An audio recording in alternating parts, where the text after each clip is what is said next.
রাফি একটা ছুরি দিয়ে হাঁসটার গলা কেটে দিল। কিছুক্ষণ পরই হাঁসটা আবার জীবিত হয়ে উঠে বলল, তোমরা এভাবে আমার গলা কেটে দিলে, তোমাদের এই পরিবার আজ থেকে অভিশপ্ত হলো। ও মা, এই হাঁসটা তো দেখি কথা বলছে। আমার মেয়েটা তো ঠিক কথাই বলেছিল।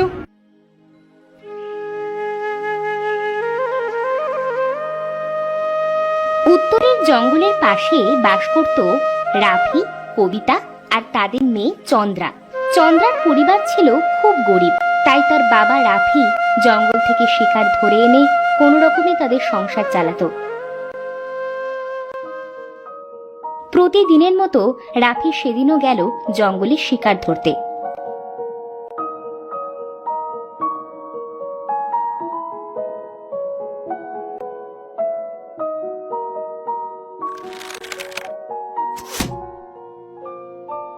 না, এই জঙ্গলের প্রাণীগুলো খুব চালাক হয়ে গেছে। আজকাল আর তেমন শিকার করাই যায় না।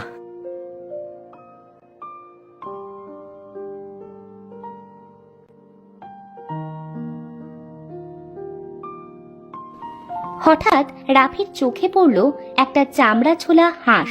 রাফি হাঁসটা দেখে খুব অবাক হলো। এ আবার কেমন হাঁস? যাই হোক, 2 দিন থেকে অনেক খোঁজার পর এই হাঁসটা পেলাম।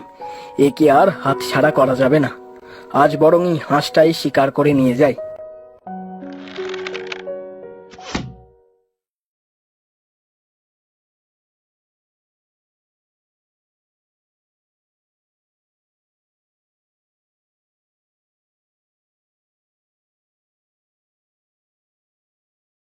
বাড়িতে গিয়ে বউকে বলবো হাঁসের মাংসটা যেন ডাঁশা নারকোল দিয়ে রান্না করে।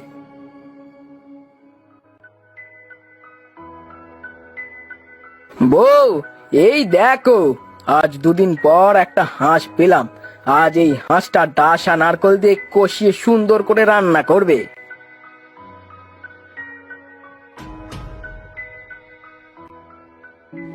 কিন্তু এই হাঁসটা এমন ছোলা কেন?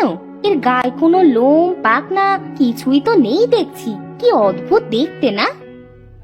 মা মা, এই হাঁসটাকে ছেড়ে দাও। এমন অদ্ভুত হাঁস আমরা কোনো দিনও দেখিনি। এটা রান্না করলে যদি আমাদের কোনো ক্ষতি হয়? আরে না, এর কিছুই হবে না।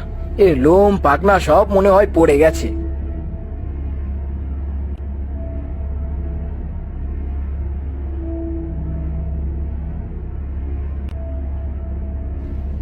রাফি একটা ছুরি দিয়ে হাঁসটার গলা কেটে দিল। কিছুক্ষণ পরই হাঁসটা আবার জীবিত হয়ে উঠে বলল, তোমরা এভাবে আমার গলা কেটে দিলে, তোমাদের এই পরিবার আজ থেকে অভিশপ্ত হলো। ও মা, এই হাঁসটা তো দেখি কথা বলছে। আমার মেয়েটা তো ঠিক কথাই বলেছিল। এটা কি হয়ে গেল?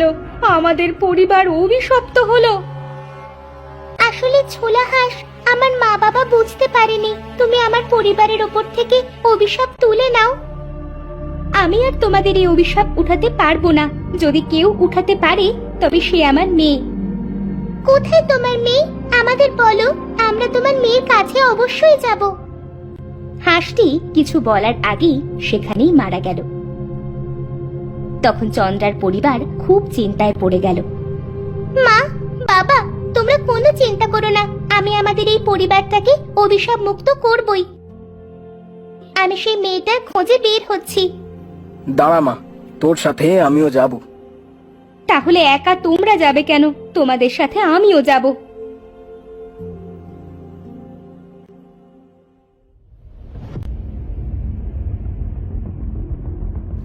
তখন তারা 3 জন হাঁটতে হাঁটতে জঙ্গলে প্রবেশ করলো।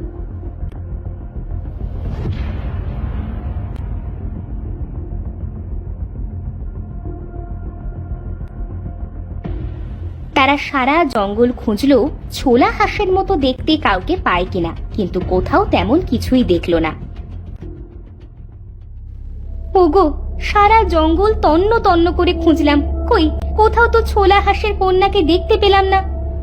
চলো আমরা আরেকটু খুঁজে দেখি, তারপর না হয় বাড়ি ফিরে যাব। কপালে যা থাকবে তাই তো হবে।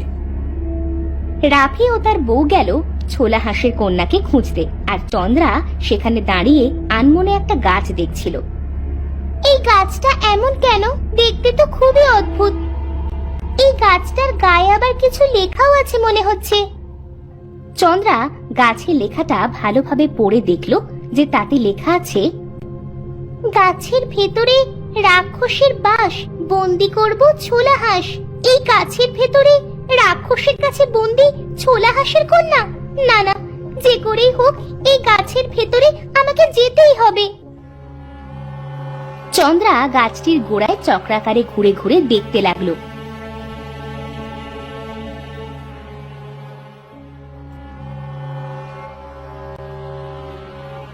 কিন্তু কোনো পাশ দিয়েই গাছের ভিতর যাওয়ার রাস্তা খুঁজে পেল না। হঠাৎ করে চন্দ্রা গাছের ভেতর দিয়ে একটা অদ্ভুত সুন্দর জায়গায় এসে পড়ল। আমি কোথায় এসে পড়লাম? আমি তো গাছ দেখছিলাম, তাহলে এখানে আসলাম কিভাবে? তুমি যে গাছটা দেখছিলে সেটা রাক্ষসের মায়ায় বন্দি গাছ। ওই গাছের গোড়ায় তুমি 7 পাক দেওয়ার সাথেই রাক্ষসের এই মায়াপুরীতে এসে পড়েছ। রাক্ষসের মায়াপুরী? তাহলে আমি এখান থেকে বের হব কিভাবে? সামনে যাও, সামনে গেলে তুমি বের হওয়ার জন্য যে কোনো একটা পথ খুঁজে পাবে। ফুল গাছের কথা শুনে চন্দ্রা সামনে যেতে লাগলো। সে হাঁটতে হাঁটতে চারিপাশ দেখছিল।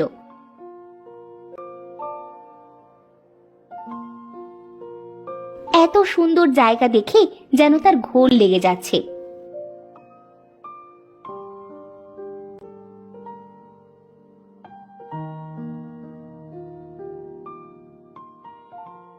সে কিছুটা পথ গিয়ে দেখলো সেখানে একটা ছোলা হাঁস বন্দি। ইমা, এ কি? বাবা যে ছোলা হাঁসটা নিয়ে গেছিল এটা তো তারই মতো দেখতে।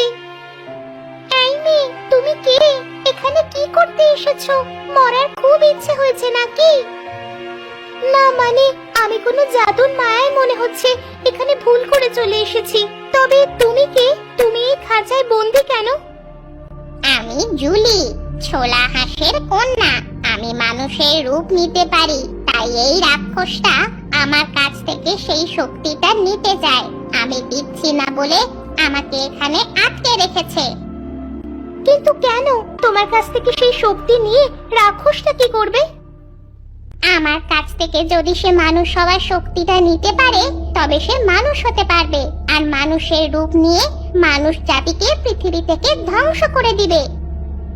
এবার বুঝতে পেরেছি, চলো আমার সাথে, আমি তোমাকে এখান থেকে মুক্ত করব। রাক্ষসটার আসার সময় হয়েছে, তুমি এখান থেকে পালাও।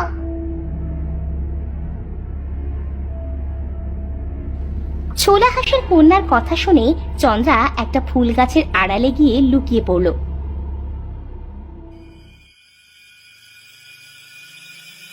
কিছুক্ষণ পরে রাক্ষসটা সেখানে এসে বলল, রাক্ষসের মায়া পড়িতে মানুষের গন্ধ। এই হাঁস, বল আমার এখানে কে এসেছে? আমি কি করে বলবো যে তোর এই রাক্ষসের মায়াপুরীতে কে এসেছে? চোখ থাকলে নিজে খুঁজে নে। বড্ড বেশি কথা হয়েছে তোর। তোর কাছের শক্তিটা আমার দরকার, না হলে এতদিন তোকে আমি ভর্তা বানিয়ে খেতাম। আমিও সেটাই চাই, মেরে ফেল আমাকে, আমি আর বাঁচতে চাই না। তোকে পরে দেখছি। মানুষের কাঁচা রক্তের ঘ্রাণ আসছে আমার নাকি, এটা আগে খুঁজে বার করি। রাক্ষসটা এদিক সেদিক খুঁজতে লাগলো।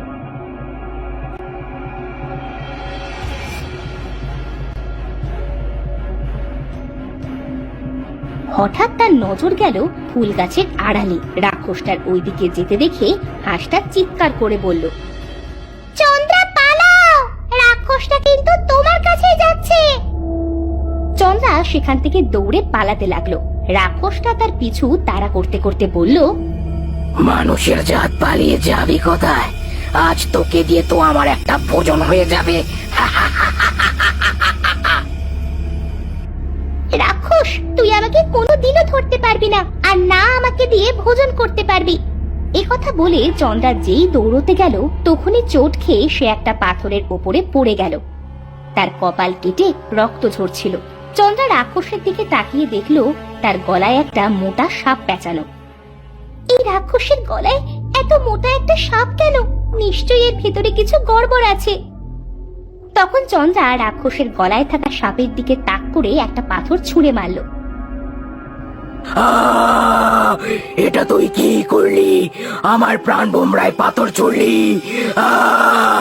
মরে গেলাম, বাঁচাও।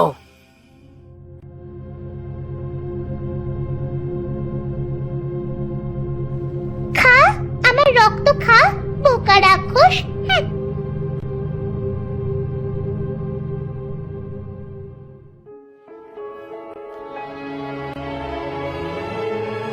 চন্দ্রা ছোলা হাঁসের কন্যার খাঁচার দরজা খুলে দিয়ে বলল, ছোলা হাঁসের কন্যা, এবার তুমি মুক্ত। বেরিয়ে এসো, এই বন্দি খাঁচা থেকে বেরিয়ে এসো।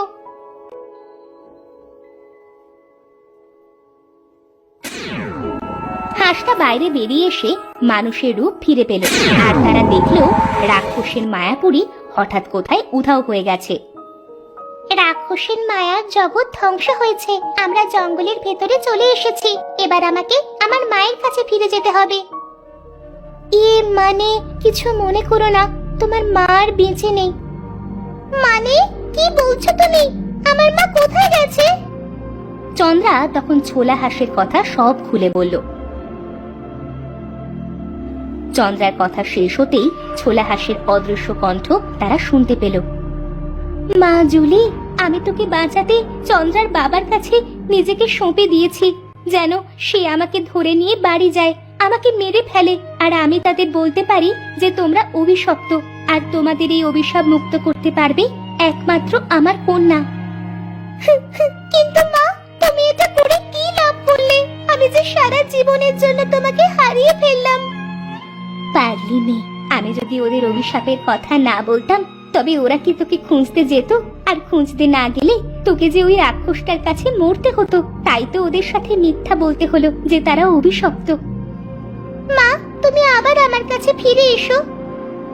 না মা, আমি আর ফিরতে পারবো না, তবে তুই ভালো থাকিস। কিছুক্ষণ পরে চন্দ্রার মা বাবা সেখানে আসলো। চন্দ্রাকে দেখে বলল, কিরে চন্দ্রা, তুই কোথায় ছিলে এত সময়? আমরা যে ছোলা হাঁসের কন্যাকে খুঁজতে গিয়ে তোকে হারিয়ে ফেলছিলাম মা। তখন চন্দ্রা তার মা ও বাবার সাথে সমস্ত কথা খুলে বলল। সব শুনে তার মা বাবা বলল, মা জুলি, তুমি আমাদের ক্ষমা করে দাও মা।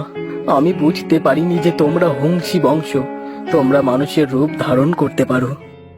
ক্ষমা চাইতে হবে না, তোমরা তো ভুল করেছো। আর চন্দ্রার জন্যই আমি ওই রাক্ষসের হাত থেকে মুক্তি পেয়েছি। আজ থেকে তুমি আমাদের সাথে থাকবে বোন। আজ থেকে আমি আর তুমি দুই বোন। হ্যাঁ মা, আজ থেকে তুমি আমার আরেকটা মেয়ে। চলো, আমাদের বাড়িতে চলো।